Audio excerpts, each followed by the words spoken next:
क्या भगवत गीता में कहीं भी आकर्षण के नियम का उल्लेख है? क्या आकर्षण के नियम का कोई संकेत है या आकर्षण के नियम को स्पष्ट रूप से समझाया गया है? क्या भगवान श्री कृष्ण ने महाभारत युद्ध के दौरान ही गीता के माध्यम से आकर्षण के नियम की शक्ति के बारे में बताया था? इन सभी सवालों के जवाब आज आपको इस वीडियो में मिलेंगे। भगवत गीता और आकर्षण का नियम दोनों इस बारे में बताते हैं कि किस तरह हमारे थॉट, इंटेंशन और कॉन्शियसनेस हमारी रियलिटी को आकार देते हैं। हालांकि दोनों अलग अलग परंपराओं से आते हैं। एक पवित्र हिंदू ग्रंथ है और दूसरा एक मॉडर्न स्पिरिचुअल कॉन्सेप्ट है। दोनों ही आपके माइंडसेट, फोकस और डिजायर्स के साथ सही तालमेल के महत्व पर जोर देते हैं। भगवत गीता और आकर्षण के नियम के बीच इन समानताओं के बारे में तो सभी जानते हैं, लेकिन केवल इन समानताओं के आधार पर यह कहना थोड़ा मुश्किल है कि आकर्षण के नियम का उल्लेख गीता में बहुत पहले किया गया है। इसके लिए हमें भगवत गीता के कुछ महत्वपूर्ण श्लोकों के अर्थ को गहराई से समझना होगा, जो आकर्षण के नियम की ओर इशारा करते हैं, या दूसरे शब्दों में कहें तो आकर्षण के नियम को स्पष्ट रूप से समझाते हैं। खैर, वीडियो देखने के बाद आप खुद ही तय कर लेंगे कि वाकई इन दोनों में कोई समानता है या नहीं। तो सबसे पहले बात करते हैं पहली समानता की, जो है विचार और विश्वास की शक्ति, यानी power of thought and belief. Bhagavad Gita और आकर्षण का नियम दोनों ही व्यक्ति के अनुभवों को आकार देने में उसके विचारों के महत्व पर जोर देते हैं। भगवत गीता अध्याय 17 श्लोक 16।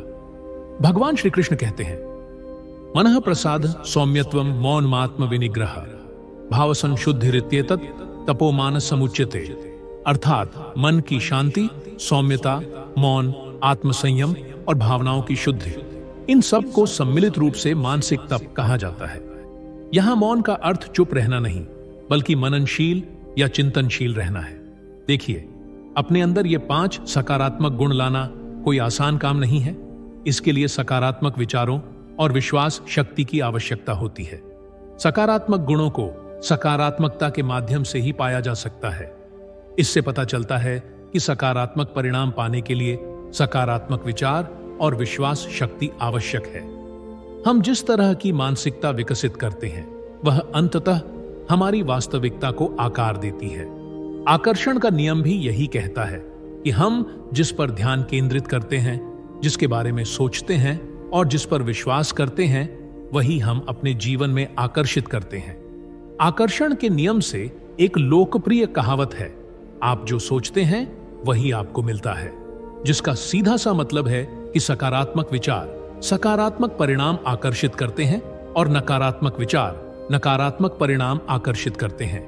दूसरी समानता है आंतरिक शक्ति और आत्म सशक्तिकरण, यानी inner strength and self empowerment. Bhagavad Gita और आकर्षण का नियम दोनों ही व्यक्ति की अंतर्निहित शक्ति और अपने भाग्य को स्वयं आकार देने की उसकी क्षमता पर जोर देते हैं। भगवत गीता अध्याय 10 श्लोक 20। भगवान श्री कृष्ण कहते हैं, अहमात्मा गुणाकेश सर्वभूताशय स्थित अहमादिश्च मध्यम च भूतानामंत एव च।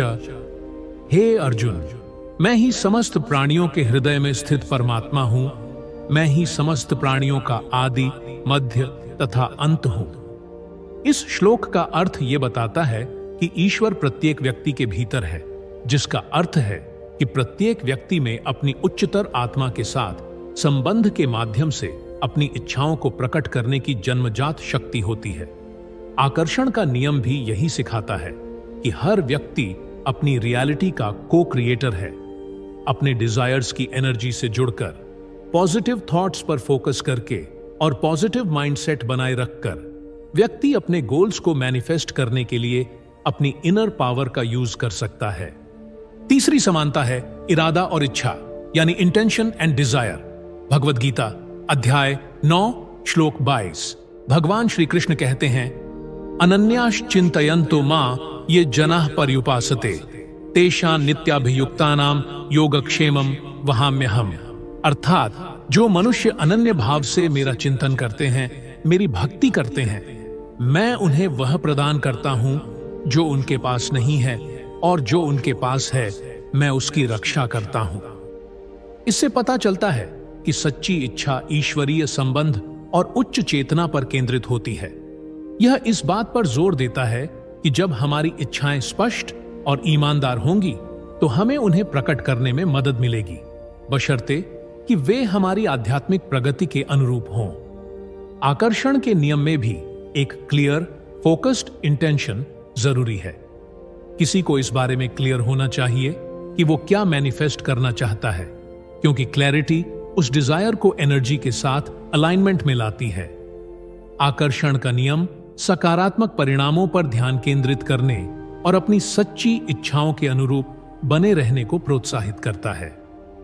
चौथी समानता, कंपन संरेखण यानी वाइब्रेशनल अलाइनमेंट। दोनों में अलाइनमेंट के बारे में बात की गई है, चाहे वो ईश्वर के साथ स्पिरिचुअल अलाइनमेंट हो या यूनिवर्स के साथ एनर्जेटिक अलाइनमेंट। भगवद गीता अध्याय 9 श्लोक 13।